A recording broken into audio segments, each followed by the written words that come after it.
Kami butuh Tuhan. Amin. Karena kami manusia yang penuh dengan dosa dan kesalahan. Maka kami butuh Roh Kudus mengajari kami untuk hidup di dalam kebenaran-Mu Tuhan. Jikalau kami hidup dalam kebenaran-Mu, pastilah Allah memenuhi segala keperluan kami. Dalam nama Yesus.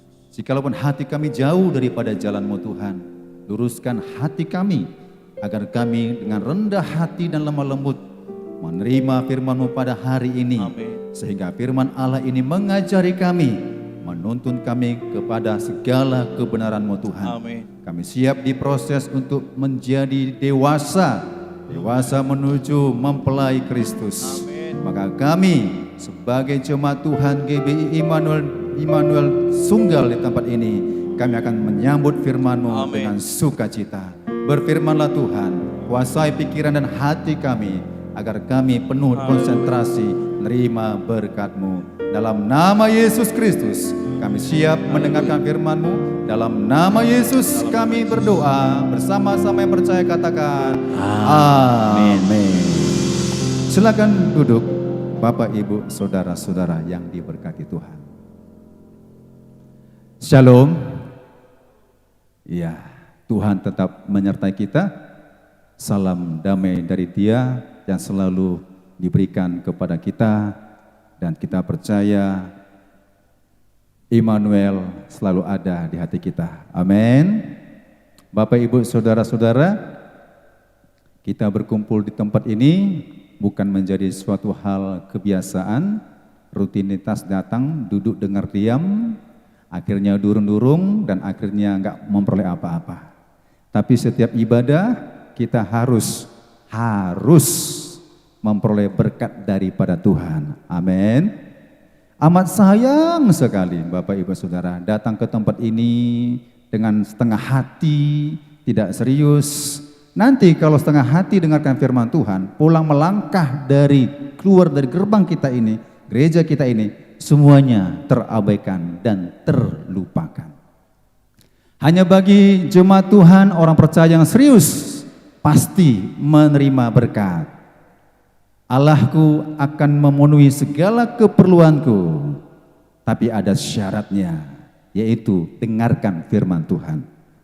Gak mungkin lah Tuhan memberkati kita. Saya pun gak akan mungkin membagi bagian berkat kepada anak-anak saya. Kalau pemalasnya gak menuruti orang tua, ya cuekkan saja, abaikan saja.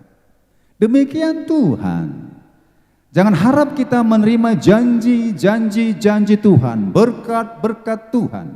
Sementara kita tidak menanggapi, tidak dengan serius mendengar akan kebenaran firman Allah.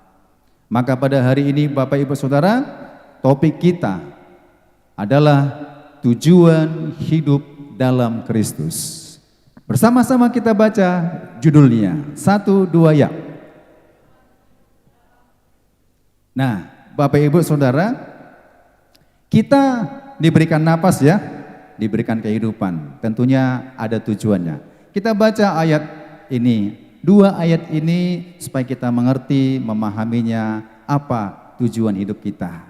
Pengkhotbah 1 ayat 14, bersama-sama kita membaca 1, 2, ya. Aku telah melihat segala perbuatan yang dilakukan orang di bawah matahari, tetapi lihatlah, segala sesuatu adalah kesia-siaan dan usaha menjaring angin. Yakobus 4:14 bersama, sedang kamu tidak tahu apa yang akan terjadi besok. Apakah arti hidupmu? Hidupmu itu sama seperti uap yang sebentar saja kelihatan lalu lenyap. Tujuan hidup kita. Banyak orang memiliki tujuan hidup. Tujuan hidupnya bermewah, kaya, sukses. Salahkah sukses? Enggak salah. Salahkah cari uang? Enggak salah. Akan tetapi kita harus mengerti tujuan hidup ini. Ya, hidup untuk bekerja. Ini bukan tujuan. Makan untuk hidup. Bukan hidup untuk makan. Artinya Bapak Ibu Saudara, kita perlu makan. Kita perlu bekerja. Tapi bekerja bukan tujuan hidup kita. Kita perlu bersekolah. SD, SMP, SMA, perguruan tinggi perlu. Enggak dosa di situ, tapi itu bukan tujuan hidup kita sebagai orang percaya.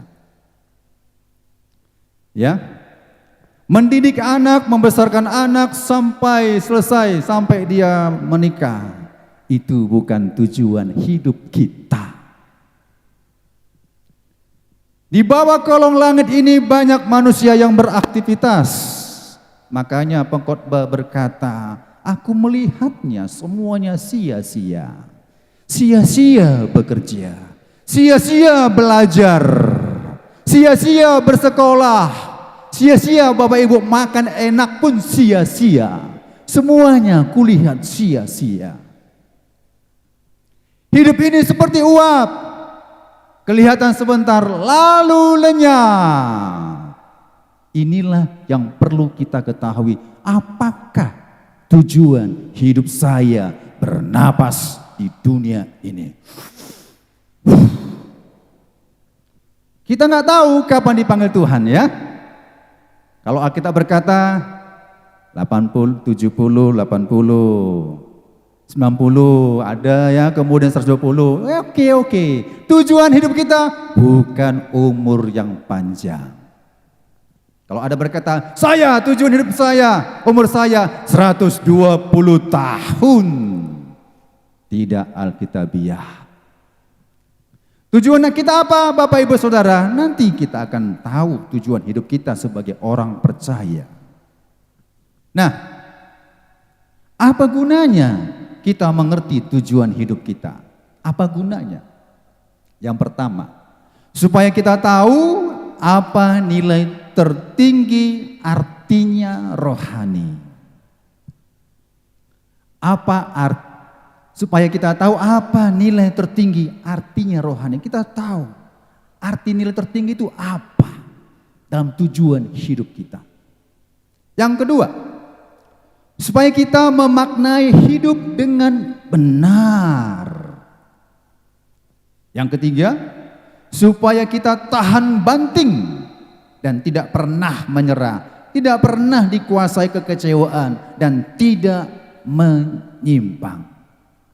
Kalau tiga hal ini Bapak Ibu Saudara-saudara, tujuan utama hidup kita tidak akan pernah goyah. Haleluya. Tahu tujuan hidup kita Bapak Ibu Saudara, kita tahan banting. Setiap problema, masalah, saudara berkata, bukan masalah tujuan hidup saya. Bukan problema hidup ini menjadi tujuan hidup saya. Tahan gak itu? Tahan banting. Kuat, kokoh, teguh, tidak tergoyahkan. Karena dia tahu arti tertinggi rohani hidup ini. Tahu dia tujuan hidupku apa. Contohnya, saya dari Marelan menuju Sunggal. Tujuan perjalanan saya adalah Sunggal. Karena saya tahu tujuan saya jalannya ke Sunggal Bapak Ibu Saudara, saya abaikan kiri dan kanan apapun masalah yang saya hadapi. Ban bocor, apakah tujuan saya ke Sunggal? Tidak. Ban bocor harus ditempel mencapai tujuan saya ke Sunggal. Ketika dari Marelan ke Sunggal mau beribadah, hujan. Apakah hujan bisa menentukan, menghentikan tujuan hidup saya menuju ke tempat ini? Tidak. Saya harus berjuang sampai ke tempat tujuan saya.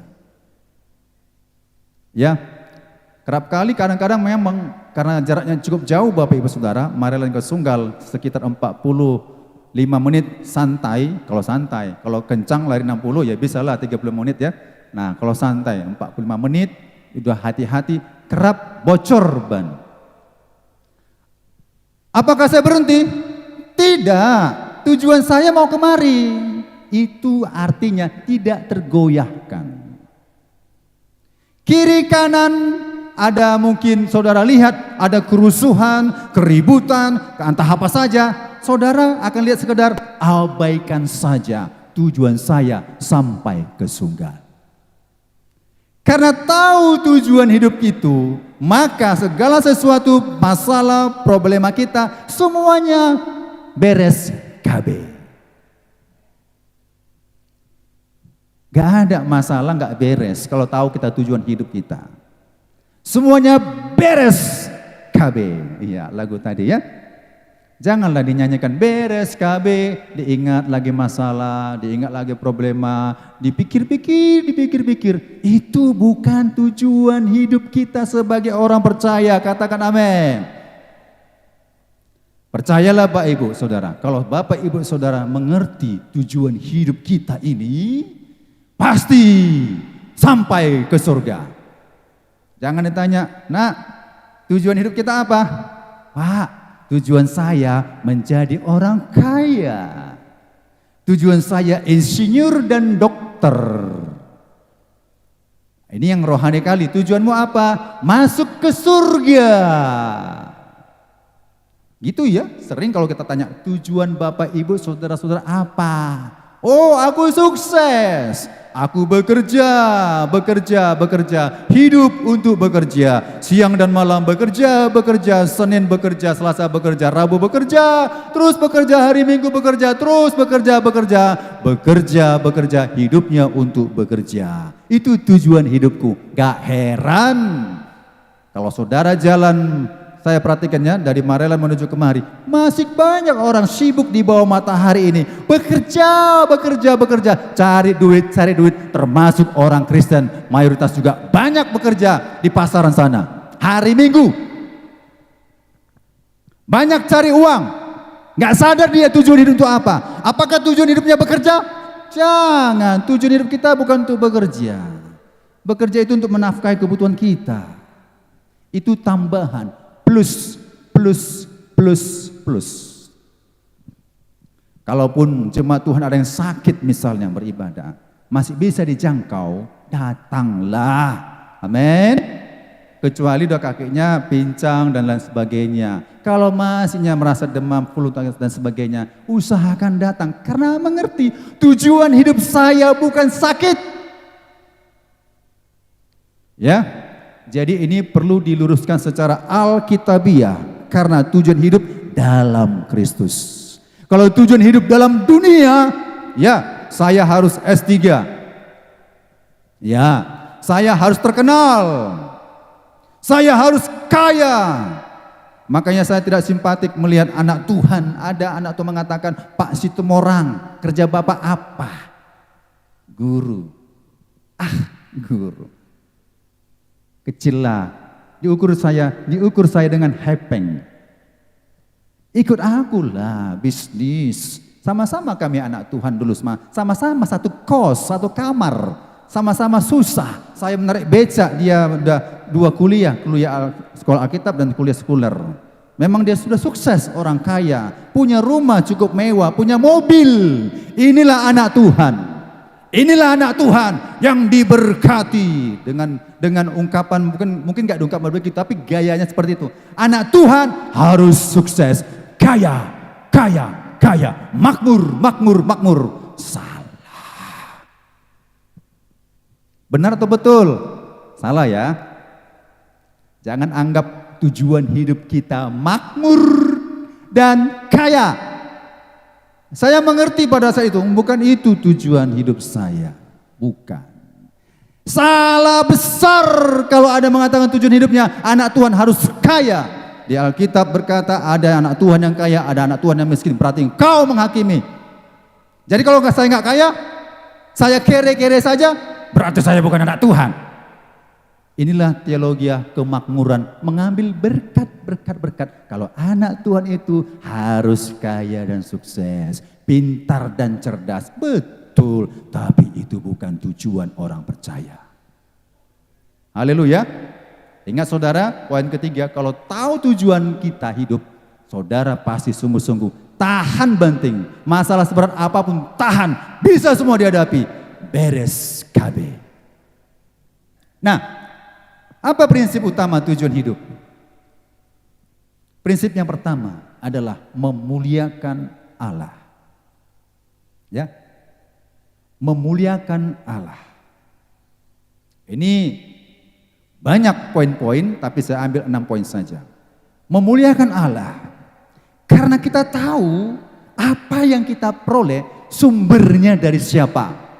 Jangan katakan sumbernya dari kekuatanku. Aku bisa hidup karena kekuatanku. Aku ada berkat karena hasil usahaku. Tidak, semua segala sumber dari Allah itu sendiri. Napas hidup kita ini sumbernya dari Allah. Menghirup udara pagi segar, bangun pagi. Kita harus katakan, aku memuliakan Tuhan. Karena dialah segala sumber, maka kita patut memuliakan Tuhan. Dengan pujian-pujian kita, dengan penyembahan-penyembahan kita. Adakah pagi hari kita memuji, menyembah Tuhan? Kalau tahu kita prinsip utama tujuan hidup Bapak Ibu Saudara, yang pertama muliakan Tuhan, katakan amin. Kemudian mengasihi Allah dan sesama. Nomor 1 Allah terlebih dahulu, nomor 2 kemudian sesama. Ini ada anak Tuhan ya, baik dan bagus sekali. Menurut ukuran dunia, secara sosial mengasihi sesama paten cap jempol. Sesama dengan keluarganya bagus, dia bisa bersosialisasi. Bersama dengan masyarakat bagus, dia bisa bersosialisasi. Bersama jemaat gereja dia bagus, bisa bersosialisasi. Di pekerjaan bisa bersosialisasi. Tapi malas ke gereja. Dia bisa bersosialisasi, dia bagus ngomong-ngomong. Seperti orang diplomatik begitu ya, suka bicara kiri kanan dengan kawan, bagus-bagus. Tapi gak pernah baca Alkitab. Dia bagus bersosialisasi dengan sesama, mengasihi sesama, gak pernah menyakiti sesama, bahkan mau traktir sesama, bagus. Tapi tak pernah berdoa. Apakah dibenarkan Tuhan itu? Tidak dibenarkan. Kasih utama adalah salib, lebih panjang ke atas vertikal, seimbang horizontal. Ke atas lebih utama, kasihilah Tuhan Allahmu dengan segenap hati, dengan segenap jiwa dan akal budi, dan dengan kekuatanmu. Hukum yang kedua, kasihilah sesamamu seperti dirimu sendiri. Ini prinsip dulu kita pegang. Ada juga anak Tuhan, prinsipnya begini. Yang penting Tuhan, gak kompromi dengan dosa. Rajin ke gereja, rajin baca Alkitab, tamat 10 kali. Rajin beribadah dan sebagainya. Tapi tak pernah bersosialisasi. Hidupku untuk aku sendiri dan untuk Tuhan. Aku tak berteman dengan tetangga. Aku tak berteman dengan keluarga. Tak aku panggil amang boru nang boru tulang itu. Tak aku panggil itu opung. Gak ada itu, gak ada itu. Dosa semuanya itu. Yang penting aku kudus, kudus, kados, suci. Memisahkan diri dari dunia. Mengkhususkan diri kepada Allah. Benar atau salah itu prinsipnya? Salah. Kalau memang kita cinta Tuhan, otomatis cinta sesama. Amin. Kalau butuh cinta Tuhan, nggak mencintai sesama, itu nggak betul. Itu agama. Dia hanya mengikuti hukum agama, tapi tidak mengikuti hukum yang sumbernya satu-satunya dari Tuhan. Kasihilah Tuhan Allahmu dan kasihilah sesamamu. Amin. Dan kemudian prinsip utama tujuan hidup kita, menggenapi rencana Allah. Rancangan Allah Yang diberikan kepada kita bukan kecelakaan, bukan rancangan yang gak ada harapan. Aku Pak sudah dalam Tuhan, tapi begini aja keadaanku. Miskin, terus bodoh, terus kere, terus susah, terus. Tuhan tidak merancangkan demikian. Kalau kita merasa seperti itu, introspeksi diri kita. Kenapa aku demikian? Maka rancangan Tuhan ada rancangan yang penuh dengan damai sejahtera, masa depan yang penuh pengharapan. Ada harapan kita ke depan. Next 2 tahun lagi ada harapan kita. 5 tahun lagi ada harapan kita. 10 tahun lagi ada harapan kita. Ini kita harus mengerti. Karena Tuhan Allah memberikan rancangan yang indah bagi kita tepat pada waktunya. Kita punya rancangan dan kita punya rencana, tapi belum tentu itu terlaksana. Tapi rencana dan rancangan Tuhan pasti terlaksana. Rancangan kita berkata, semoga mudah-mudahan terjadi. Manusia dengan manusia berkata, semoga mudah-mudahan terjadi. Tetapi kepada Allah gak ada semoga-semoga, tidak ada insya Allah, semuanya pasti. Jadi rancangan Allah itu pasti. Amin. Nah, yang keempat, menjadi serupa dengan Kristus. Jadi kalau kita tahu prinsip utama tujuan hidup kita, berarti kita akan sama seperti Kristus. Ingat, bekerja, makan, bersekolah, belajar. Bapak Ibu Saudara, kalau Tuhan datang, tertinggal semuanya itu. Bukan salah belajar, bukan salah bekerja, bukan salah makan, bukan salah yang lain-lain, bukan salah. Tapi kita harus menjadi sama dengan Kristus. Kalau kita nggak sama dengan Kristus, Yesus datang sebagai mempelai pria surga, dia datang, kita belum menjadi mempelainya, maka tertinggal. Apapun hebat jabatan kita, tertinggal semua itu. Kemudian prinsip utama nomor 5, bekerja bagi kerajaan Allah. Jangan tidak ada aktivitas pekerjaan kita. Jadi cuma di sini mengaku dirinya orang Kristen, mengaku tergembala, Bapak Ibu Saudara, bekerjalah di ladang Tuhan. Kalau kita mengerti prinsip hidup, bekerjalah di ladang Tuhan. Tidak ada kalimat di perjanjian lama, perjanjian baru berkata, jadilah jemaat biasa-biasa. Tidak ada jemaat biasa-biasa. Cari kalau ada di Alkitab berkata, diperbolehkan menjadi jemaat biasa-biasa. Tidak ada. Kenapa? Semuanya bekerja. Gereja mula-mula tahu temannya susah, dibantu. Si kaya membantu si miskin. Mereka sama-sama mengatakan, milik kita ini adalah milik bersama. Itu gereja mula-mula, aktif semua, bekerja sama untuk memuliakan nama Tuhan. Tidak ada siapa lo, siapa gue. Tidak ada merasa, pintar ngomong, tapi tidak tahu pelaksana. Enggak, semuanya terlaksana, bekerja. Datang ke rumah Tuhan, ada yang kita kerjakan. Minimal doa-doa kita dalam ibadah kita, itu kita lakukan. Haleluya. Nah, kemudian yang keenam, melakukan perbuatan baik. Jadi kita ini diciptakan Allah untuk melakukan perbuatan baik. Walaupun kebaikan tidak menyelamatkan kita. Ini masih prinsip ya. Nanti dapat paling yang tujuan utamanya. Ini masih prinsip. Jadi kita melakukan perbuatan baik. Apa yang kita tabur akan kita tuai. Ini berlaku kepada semua orang. Jangan bilang, Pak, itu hanya berlaku bagi orang dunia. Tidak. Orang dunia pun kalau mereka melakukan kebaikan akan menerima kebaikan juga. Apa yang kita berbuat, kebaikan itu semata-mata karena kita berbuat untuk siapa? Untuk Tuhan. Ya. Bapak Ibu sering membaca ayat ini. Matius 22 ayat 14. Sebab banyak yang terpanggil, tetapi sedikit yang terpilih. Kenapa? Karena tidak tahu tujuan hidupnya. Ini dasarnya. Kenapa banyak terpanggil tetapi sedikit terpilih?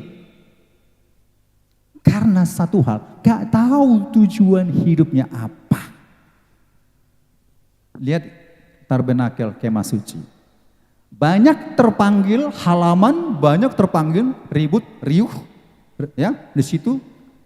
Tetapi ketika masuk ruang suci itu orang-orang yang terpilih. Kenapa dia mau masuk ke ruang suci? Karena dia tahu aku ini orang yang terpilih. Karena tidak tahulah tujuan hidup ini dalam dunia ini. Untuk siapa dia? Maka hanya sekedar terpanggil. Kita semua ini terpanggil, Bapak Ibu Saudara. Saya pun terpanggil. Terpanggil kita semua ini. Pertanyaannya, apakah sudah terpilih? Bagi orang yang mengerti tujuan hidup dalam Kristus, pasti dia mengatakan, aku orang terpilih. Orang terpilih letaknya di ruangan suci, berarti ada aktivitas di situ. Imam-imam. Jemaat Tuhan semua disebut imam-imam kalau tahu tujuan arti hidup ini. Karena nggak tahu, maka dibilang banyak yang dipanggil, sedikit yang terpilih. Jauh beda ya, banyak yang dipanggil, banyak, tapi sedikit yang terpilih karena banyak tidak tahu tujuan hidupnya. Kita lihat Matius 7 ayat 22 sampai 23. Kita baca bersama-sama ayat ini. 1, 2 ya. Pada hari terakhir banyak orang akan berseru kepadaku, Tuhan, Tuhan, bukankah kami bernubuat demi namamu dan mengusir setan demi namamu dan mengadakan banyak mujizat demi namamu juga? Pada waktu itulah aku akan berterus terang kepada mereka dan berkata, aku tidak pernah mengenal kamu, hanyalah daripadaku kamu sekalian. Pada hari terakhir sedikit orang akan berseru, bukan, banyak orang akan berseru, Tuhan, aku sudah bernubuat demi namamu. Salahkah bernubuat? Nubuat tidak salah. Salahkah saya punya karunia bernubuat? Tidak salah, bahkan dibutuhkan gereja. Tapi bernubuat bukan tujuan utama orang Kristen. Aku berusaha bernubuat, bukan tujuannya itu. Salahkah bernubuat? Tidak salah. Gak boleh anti nubuat, profetik, gitulah. Boleh, silahkan. Tapi itu bukan tujuan orang percaya, bukan tujuan nomor satu, bukan tujuan utama di situ. Kemudian berkata lagi, dan mengusir setan demi namamu.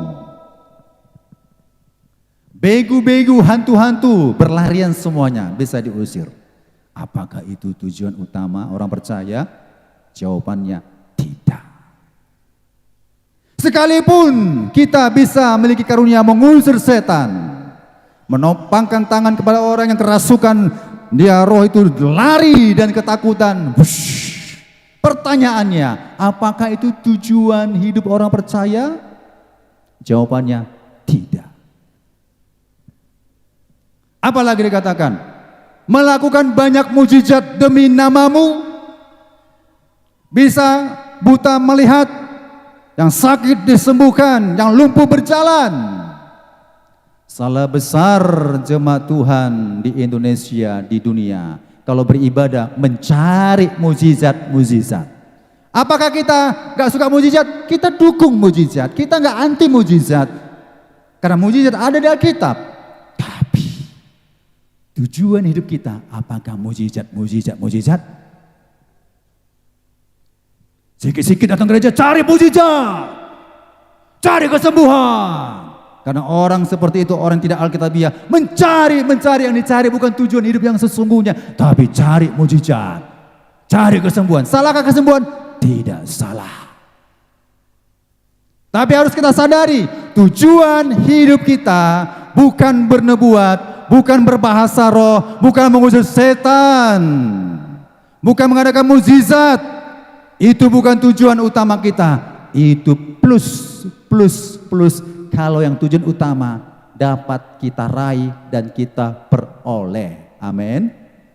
Sehingga Tuhan mengatakan, hanya engkau sekalian pembuat kejahatan, jahat mujizat, jahat bernubuat, jahat berbahasa roh, jahat melayani, semua bisa jahat di mata Tuhan. Karena apa? Tujuan hidup itu belum diraihnya. Saya bisa menumpangkan orang sembuh. Tapi saya tidak tahu tujuan hidup saya yang sesungguhnya. Maka saya di hadapan Tuhan munafik loh, jahat, anyah engkau sekalian pembuat kejahatan. Bukan mujizat yang jahat, bukan bahasa rohnya yang jahat, bukan menafsirkan bahasa roh yang jahat, bukan pengetahuan yang jahat, bukan hikmat yang jahat. Ya, yang jahat adalah nggak meraih tujuan utama itu. Haleluya. Kita harus paham ya. Saudara, Bapak Ibu datang kemari, jangan anggap ini tujuan hidup saya beribadah. Tujuan hidup saya beribadah. Tujuan saya baca Alkitab. Tujuan saya beribadah, baca Alkitab, berdoa, baca Alkitab. Rutinitas, pagi berdoa, baca Alkitab, beribadah, putar-putar waktu. Bukan itu tujuan utama hidup kita. Itu plus. Kalau yang tujuan utama kita dapat, itu harus kita raih. Amin. Jadi apakah itu? Matius 7 ayat 21, inilah tujuan utama hidup kita. Kita baca bersama-sama, 1, 2 ya. Bukan setiap orang yang berseru kepadaku, Tuhan, Tuhan, akan masuk ke dalam kerajaan surga, melainkan dia yang tandai itu kata kalimat melakukan kehendak Bapakku. Tuhan, aku sudah bernubuat. Kau belum mencapai tujuan hidupmu yang benar.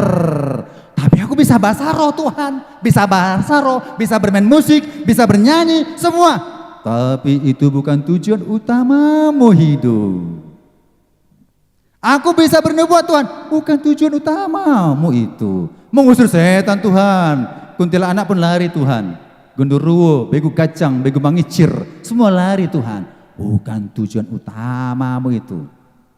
Tujuan utama kita adalah Dia yang melakukan kehendak Bapakku yang di surga.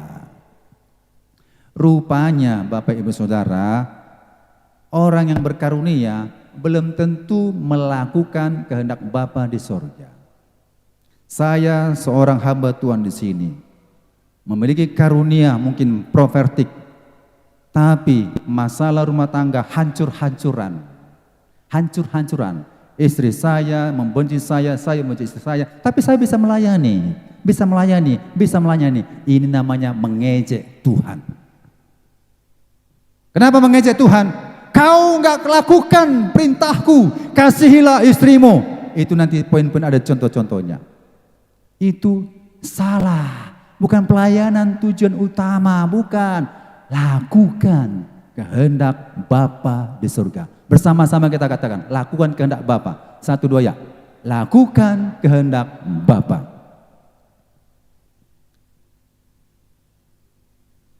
Di Yohanes 14 ayat 15.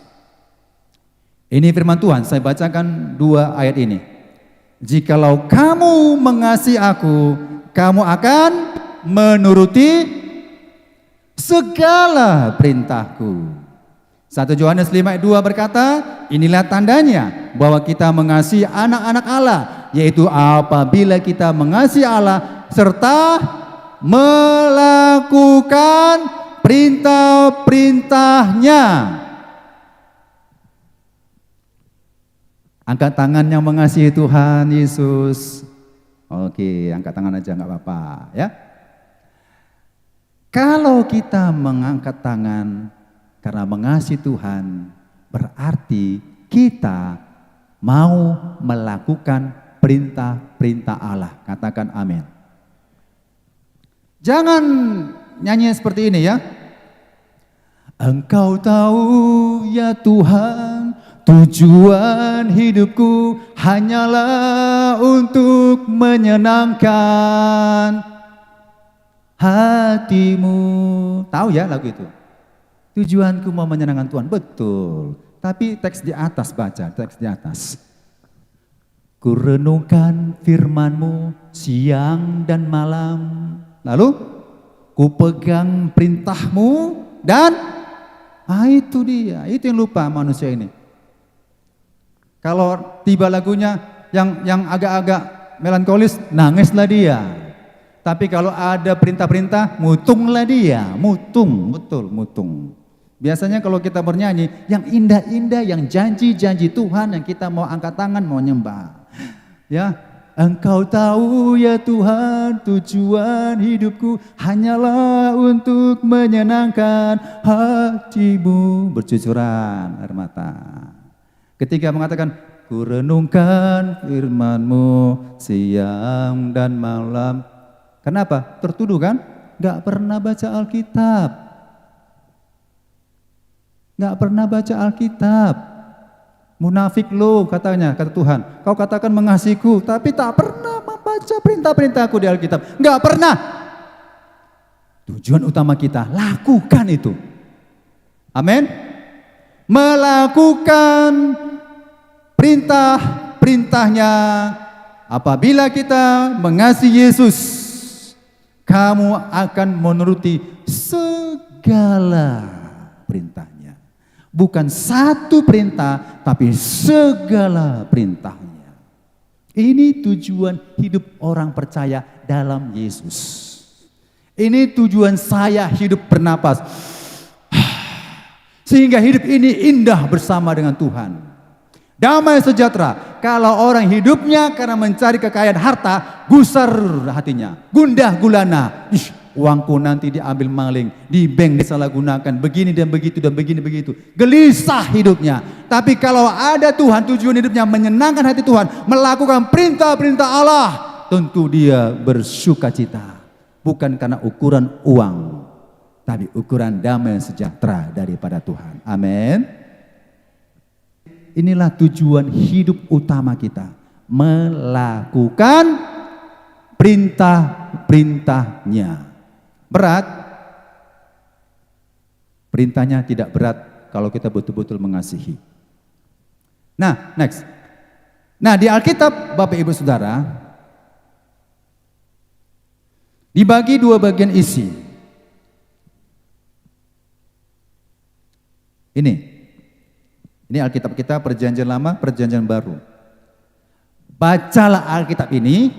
Saya sudah tamat membaca Alkitab hari ini, sudah saya baca tamat.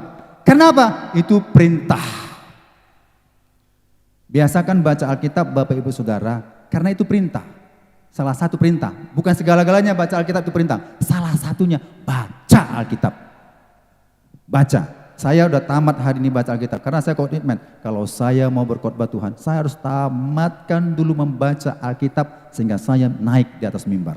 Kalau belum Tuhan saya lembur, saya usahakan baca terus.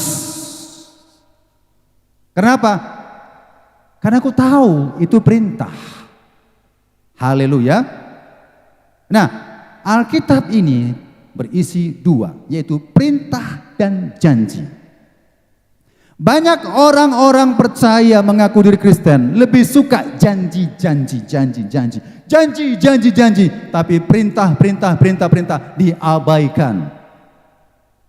Dengan gampang mulutnya berkata, klaim janji Allah, ibu sembuh, klaim kesembuhan.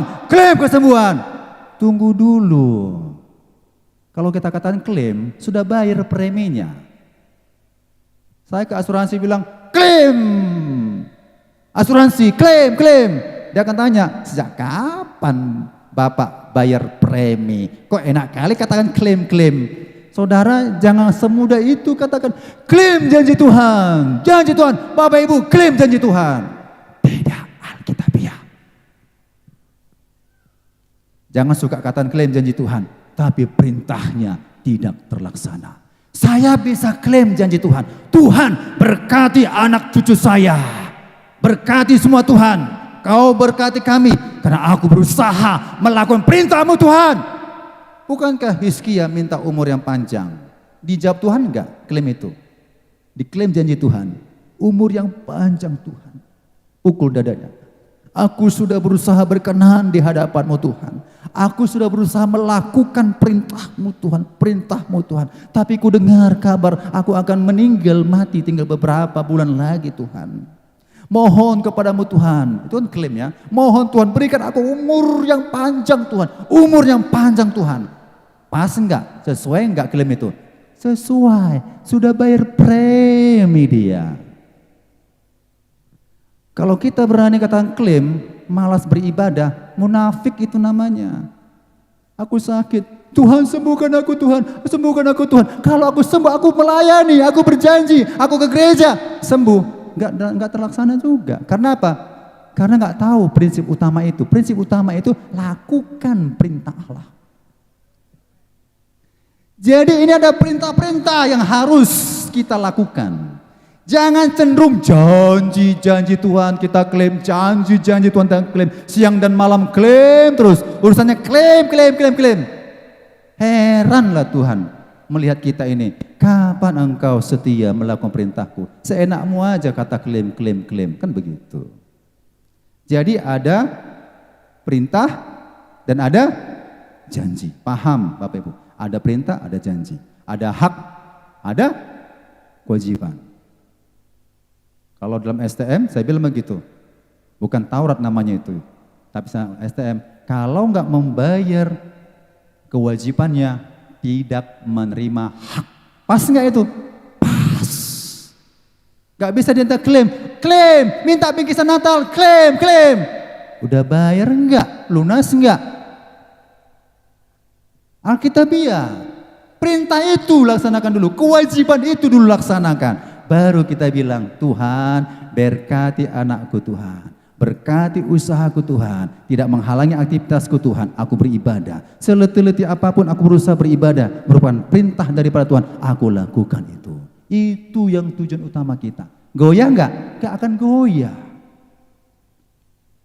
Jadi, fokus iman Kristen, nih fokus kita. Fokus iman Kristen bukanlah pada janji Tuhan. Jangan fokus iman kita pada janji-janji Tuhan. Bukan dosa janji Tuhan. Tapi fokus iman kita bukan kepada janji Tuhan, tapi pada perintah Tuhan. Amin. Baca Alkitab, jangan fokus janji-janjinya saja. Janji-janjinya saja. Tapi fokus kepada perintahnya. Sukai semua perintahnya. Lebih gampang kita suka dengan janji-janji. Tapi kita nggak suka dengan perintahnya. Bapak Ibu Saudara, inilah kejahatan di mata Tuhan. Hanya engkau sekalian pembuat kejahatan. Jadi harus perintahnya nomor satu kerjakan. Amin. Jadi fokus iman kita bukanlah pada janji Tuhan, tapi pada perintah Tuhan. Kita lihat contohnya. Bedakan perintah dan janji. Matius 6 ayat 33 berkata demikian. Tetapi carilah dahulu kerajaan Allah dan kebenarannya, maka semuanya itu akan ditambahkan kepadamu. Apa perintahnya di situ? Iya. Carilah dahulu kerajaan Allah, itu perintah. Ini enggak, Tuhan berkat-Mu Tuhan berlimpah-limpah, bertambah-tambah Tuhan. Tapi kerajaan Allah tidak dicari. Kita harus bisa bedakan perintah dan janji, atau perintah atau janji di ayat-ayat yang kita baca. Jadi Matius 6 ayat 33 ini memerintahkan kita untuk mencari kerajaan Allah. Dan Ibrani 10 ayat 25, Janganlah kita menjauhkan diri dari pertemuan-pertemuan ibadah kita. Ini perintah atau janji? Perintah. Bisa dilaksanakan Bapak Ibu? Amin, bisa, saya usahakan. Saya usahakan. Arti saya usahakan Bapak Ibu Saudara, ya, kasih karunia Tuhan. Saya usahakan. Datang beribadah. Tapi karena faktor kerja, ya nggak bisa lah ya kan? Karena ada faktor yang lainnya sakit, ya nggak bisa lah. Saya usahakan. Ini janji Allah. Pertemuan-pertemuan ibadah harus kita datang. Amin Tuhan, aku berusaha. Tapi kalau di rumahnya bisa menonton TV, ya kan? Sambil mengisap 2 batang 4 batang, santai, ngobrol-ngobrol dengan teman kiri kanan. Di gereja ada event ibadah, nggak datang, ini jahat. Jahat. Ini karena perintah. Pertemuan ibadah ada, tapi kita bisa santai-santai di rumah, minum teh manis, pisang goreng, makan sambil nonton sepak bola Indonesia dan Arab Saudi. Nah, misalnya. Ya. Itu perintah. Dan Malaikat 3 ayat 10. Bawalah seluruh persembahan persepuluhan itu ke dalam rumah perbendaharaan. Janji atau perintah? Perintah. Saya ambil poin-poin yang menjadi sesuatu yang saya lihat sering terjadi dalam bergereja dan berjemaat ini. Persepuluhan itu perintah. Pak, nggak berlaku perjanjian baru. Siapa bilang? Saya kan sudah terangkan kemarin, ya, lalu itu bahwasanya firman Allah itu tertulis dalam loh hati. Kalau dalam loh hati Bapak Ibu Saudara, kalau dalam hati tanpa ada tertulis secara hukum Tauratnya, kita mau melaksanakan menyenangkan hati Tuhan. Itulah yang dilakukan Abraham. Persepuluhan itu perintah. Rajin beribadah, rajin melayani, semuanya rajin-rajin, enggak memberi persepuluhan, ini perlu dipertanyakan. Karena ini perintah. Perintah ini merupakan premi kita kepada Tuhan. Premi kita. Amin. Premi kita kepada Tuhan. Taburan kita. Ini Tuhan. Ini Tuhan. Ini Tuhan.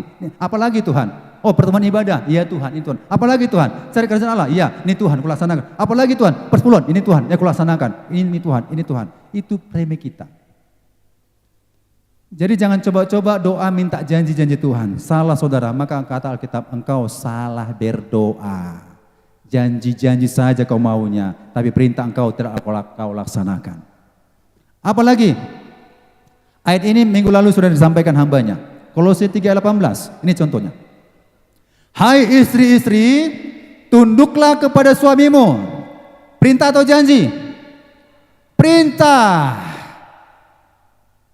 Kalau saya sadar ini perintah, saya gak akan pandang suami saya itu jelek, pesek, gino, apalagi pandangan kita yang jelek-jelek. Saya nggak pandang itu sebagai sang istri.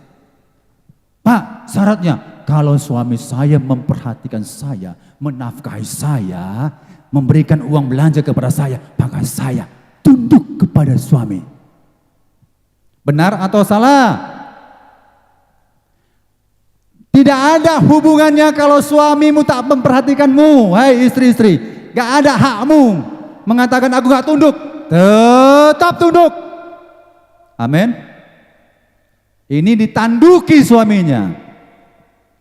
Udah, makan kau sana sendiri. Kau. Muncul kau.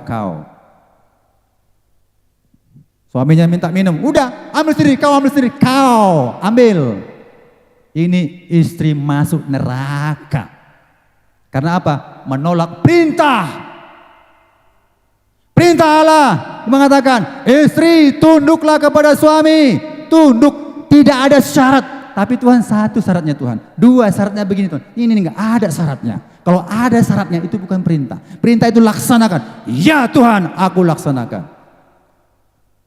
Haleluya. Demikian juga dikatakan Kolose 3:19. Hai suami, kasihilah istrimu dan janganlah berlaku kasar terhadap dia. Ini perintah atau janji? perintah.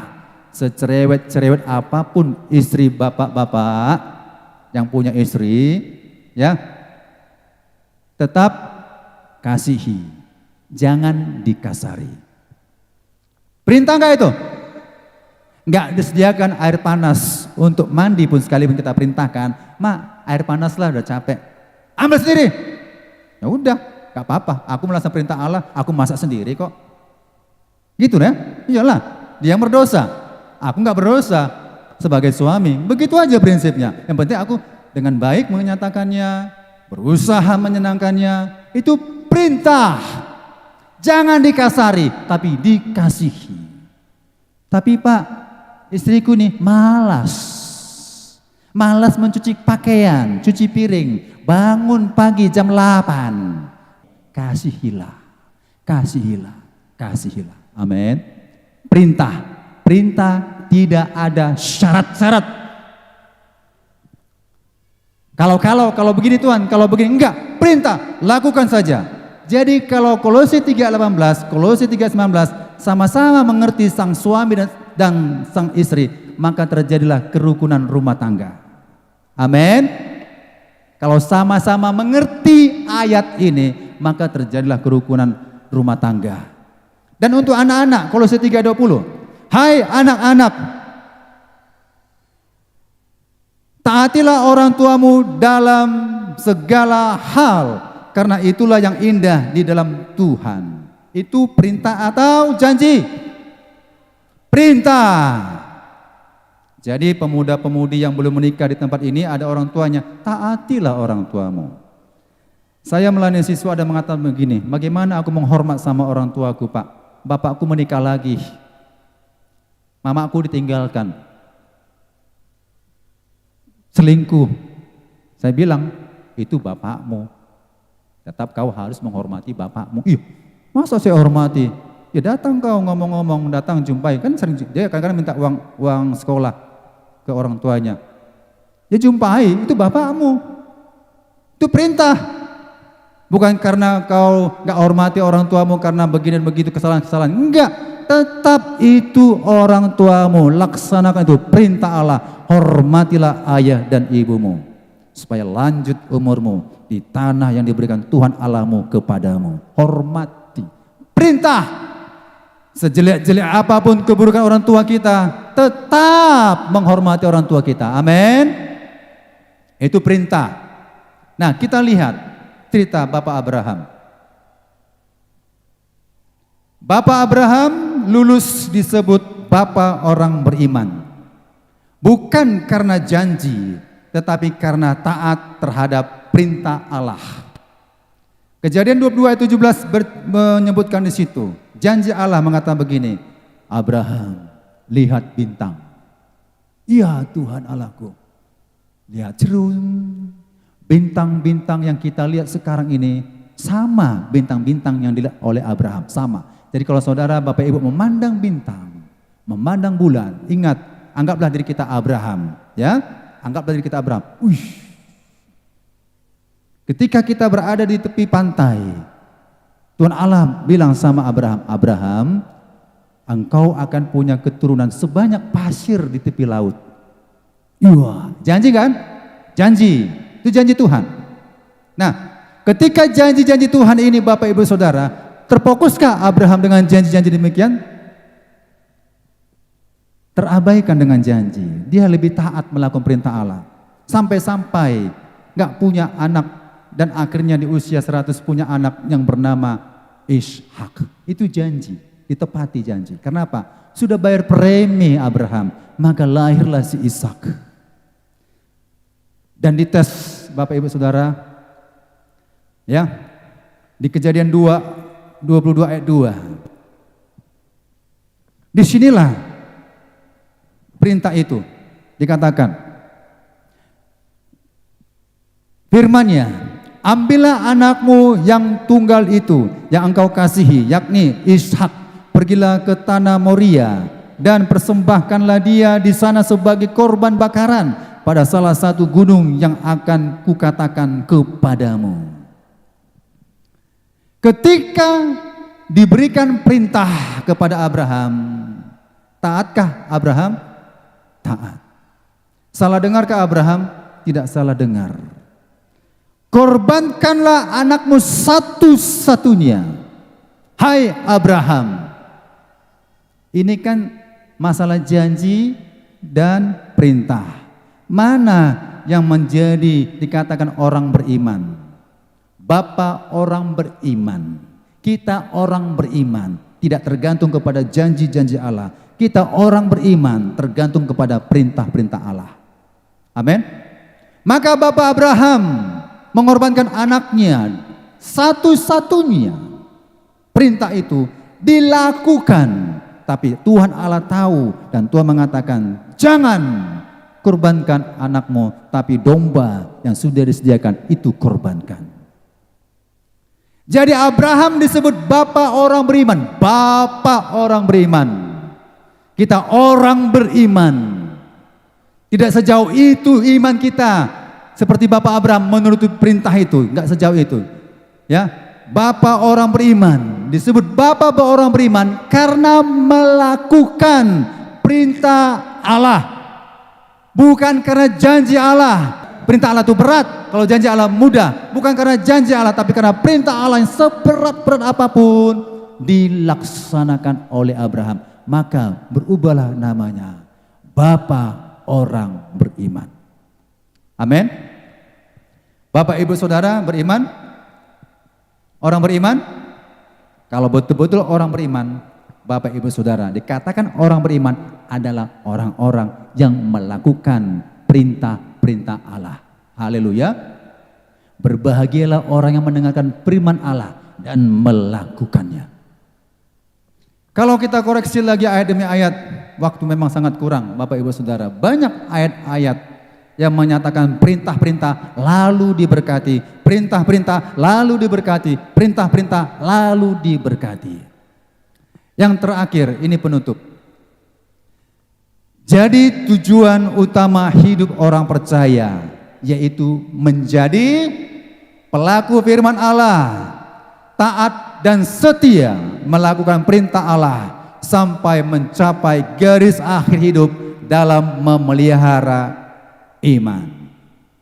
Kalau ini kita laksanakan Bapak Ibu Saudara, berarti Kristus sudah ada dalam hidup kita. Kalau ini enggak kita laksanakan saudara, Kristus tidak tinggal dalam hidup kita.